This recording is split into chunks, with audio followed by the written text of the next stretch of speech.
when we're doing our gardening, this is it. This is what it's all about right here, is the soil.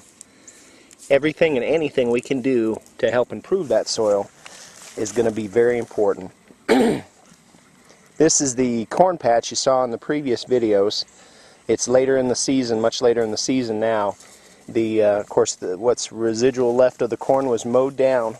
It's given some time to decay a little bit, and what we're going to do is we're going to come along and we're going to disc this into the soil and such. So we're going to put back all of the plant residues as possible. Now we cut some of these stalks and use them for animal feed and such like that.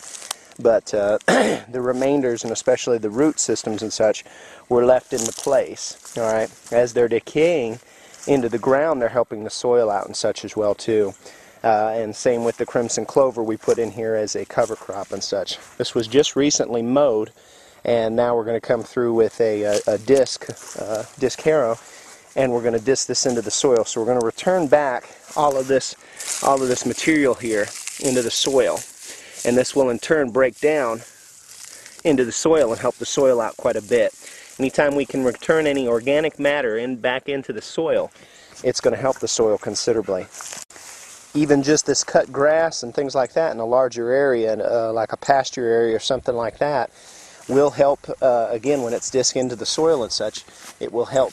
It will help to enrich the soil, to bring some organic matter into the soil, and as it decays, you know, of course, if you have earthworms and such as well too, it's going to give them something to eat and kind of fuel themselves off of. And in the same token, the earthworms digging around in there and you know, doing what they do and everything, you know, pooping everywhere, is going to further enrich the soil also. Now here's some soil that been doing this too for several years now, and you can see there's a little bit more tilth to it than that other soil. That other area was more or less a newer growing area we've only been using for a few years. Now then this has been in use for a long period of time, and a lot of crop residues, and even we've brought in truckloads of cow manure and things like that, you know, and compost and such like that into the soil.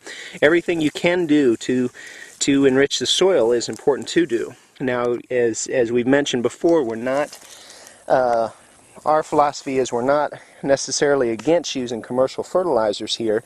That good stand of corn came partly because of a lot of use of ammonium nitrate fertilizer and things like that. But that's not to say we go around just spreading DDT on the soil. You know, there's this common theory with organic farmers that if you're not, you know, just you know, not using anything at all but poop and such, that, you know, you're just a bad guy and all that stuff. And we've gotten a lot of negative comments and a lot of smart aleck things from you know, a lot of folks that just, you know, oh, you're hurting the environment, you know, because you're putting a little lime on your soil. Well, that's just ridiculous.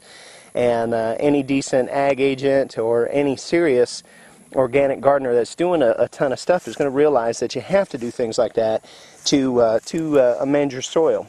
Steve Solomon, in his book Gardening When It Counts, his little home concoction fertilizer mix, which is reported to be very excellent, one of the big ingredients is lime in that. And especially in soils down here in the southern part of the country and things like that, typically your starter soils here are going to be fairly low, you know, pH, and if you don't lime them, you're not gonna see the types of increases that you're normally going to see. You're not going to have that wider range of planting where you can plant so much different stuff. Show in another part of the video as well is a soil test for a new area we're fixing to open up. And what we'll do is we'll show you the area and we'll show you the actual soil test that we got back from a state lab. And basically it'll give you some recommendations, you know, show you the importance, number one, of a soil test. If you just assume that, okay, here you got, you know, new patch of land, all I need to do is till it in and throw some cow poop in there, bada bing, I'm good to go. It doesn't work like that. You know, it's you know, some of your trace elements and things like that, if they're not there, it's really going to affect your plant growth and such like that. Also, if your pH isn't correct, you know, your pH has to be at a level that the plant can use. If not, what's going to happen is it's going to actually prohibit the intake of some of the nutrients and the important things that the plants need. So we're going to look at that in another part of the video as well too. But I just wanted to show you this crop residue and such. One of the things we try to do every season is to try to add back or do something to the soil every season. And we don't claim to be farmers or anything like that, and we definitely don't claim to be organic gardeners. But it's been working out for us is we just add back something every year to every patch. And doing that, even if it's just a couple of big piles of compost and things like that, crop residues, you know, maybe liming every couple of years, things like that, all this stuff enriches the soil. You don't necessarily have to leave it in a pile for a year and things like that, okay? If you've ever, if you've ever done that, you'll make a huge pile 4 foot high when the end result of it after, 6 or 8 months is just a small pile that ain't even half the size of a wheelbarrow and such. So, that's great for a couple of raised beds and, some little cutesy stuff in the backyard. But if you're going to be growing on a scale to where you can really grow, most of the food that you eat, you're going to need to bring in stuff from outside sources. Here's a good example right here. We had a hard time getting any commercial chicken manure this year. What we ended up doing is we ended up finding a couple hundred bags of organic compost and organic manure that a Walmart was closing out. So we brought over a truck and trailer and just got basically a couple pallets of this stuff. Okay, is it the most ideal thing? No, probably not.